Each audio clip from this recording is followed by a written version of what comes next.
जय श्री राम दोस्तों, मैं हूं आपका दोस्त प्रमित और स्वागत है आपका एस्ट्रो हीलर प्रमित के आज के एपिसोड में। दोस्तों, आज के वीडियो में हम बात करने वाले हैं आपसे निर्जला एकादशी के बारे में।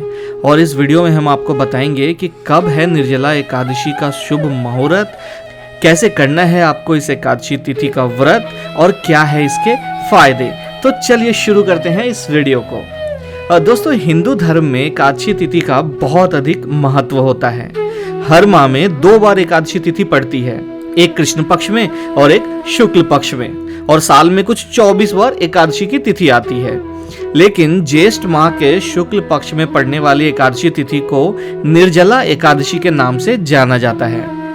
इस एकादशी को सभी 24 एकादशी में सबसे अधिक श्रेष्ठ माना जाता है और निर्जला एकादशी का व्रत करने से साल भर की सभी एकादशी व्रत करने के बराबर फल भी मिल जाता है। तो हम आपको बता दें कि इस साल 2021 में ये जो व्रत है वो 21 जून को पड़ने वाला है और उस दिन एकादशी का व्रत रखा जाएगा।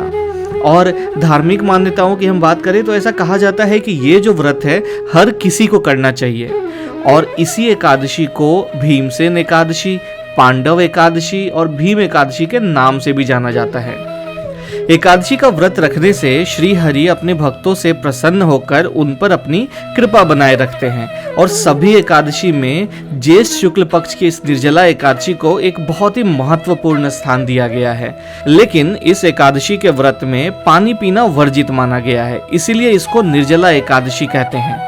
और जो भी इस व्रत को रखता है, निर्जला एकादशी का व्रत बिल्कुल बिना पानी पिए रखता है, उसको धर्म, अर्थ, काम और मोक्ष की प्राप्ति होती है। मतलब आपको चारों ओर से ही फायदा होता है। तो दोस्तों, आपको ध्यान रखना है कि अगर आप इस एकादशी को करते हो तो आपके बहुत सारे काम जो हैं वो पूरे हो जाएंगे। अगर कोई उत्तम संतान की इच्छा रखता है तो आपको इस एकादशी के व्रत को जरूर करना है। अगर आपके बिजनेस में लॉस चल रहा है, घर में कोई परेशानी चल रही, कोई कोर्ट केस चल रहा है, तो आप विष्णु भगवान से मन्नत मांगिए और इस एकादशी का व्रत कीजिए। देखिए, भगवान आपकी हर मनोकामना पूर्ण करेंगे। और निर्जला एकादशी में बिना पानी पिए व्रत करने का विधान है और इसका बहुत ही ज्यादा पुण्य मिलता है। और कहते हैं कि जो व्यक्ति एक साल में सारी एकादशी नहीं कर सकता है, वो सिर्फ इस एक एकादशी को करके सारे एकादशियों का लाभ ले सकता है। तो आइए अब हम जानते हैं कि इस व्रत को करने का शुभ मुहूर्त क्या है। तो दोस्तों, निर्जला एकादशी की तिथि जो है वो 21 जून 2021 को पड़ रही है। लेकिन एकादशी की जो तिथि है वो प्रारंभ हो रही है 20 जून को शाम 4:21 से, और जो तिथि समाप्त हो रही है वो 21 जून को दोपहर 1:31 पे।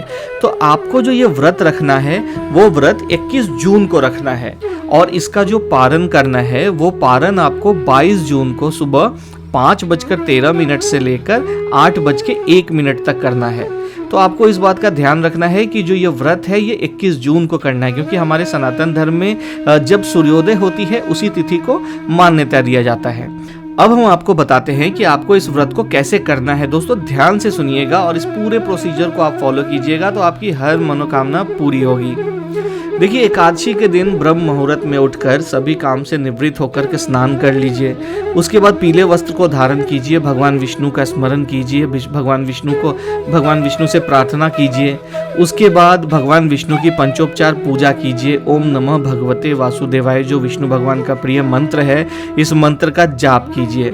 और भगवान की जो पूजा है आपको धूप, दीप, नैवेद्य, प्रसाद सब चढ़ा करके जो भी पंचोपचार पूजा होती है उस तरीके से आपको करना है।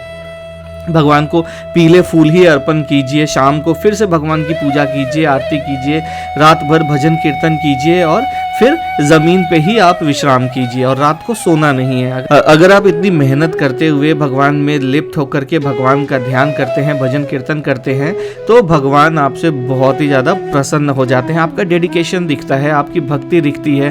तो जाहिर सी बात है कि भगवान तो हमारी श्रद्धा, हमारी भक्ति, हमारे इंटेंशन को देखते हैं। अगर आप इतना डेडिकेशन दे रहे हो तो भगवान आपकी मनोकामना ज़रूर पूरी करते हैं।